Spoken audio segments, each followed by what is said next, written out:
حال إلى حال. أعاد التاريخ نفسه لتأخذ الأمور وضعها الصحيح، ولتستيقظ مصر قلب الأمة الإسلامية النابض ومركز ثقلها، وعادت لتسترد مكانتها التي تستحقها بكل جدارة. اكتشفنا هذا الكنز الدفين المتمثل في الشباب بطل المشهد كله.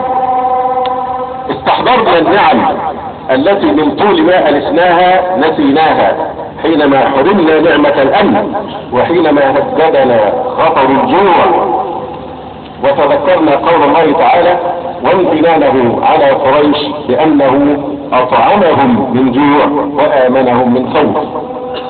تلاحم الناس جميعا وتراحموا بعفوية وتلقائية وشهامة للتصدي للعصابات الإجرامية، حتى قال بعضهم شكرا يا مبارك لأننا جعلتنا نقترب من بعضنا البعض ونحب بعضنا بعضا.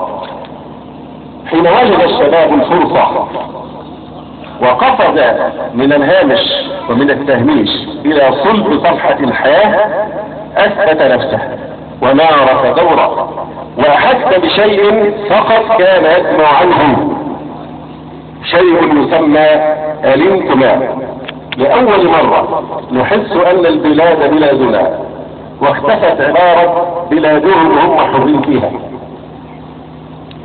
لم نعد ملكية تورث ولا أشياء تقتنى، ولن نستعبد بعد اليوم إن شاء الله تعالى، وقد ولدتنا أمهاتنا أحرارا.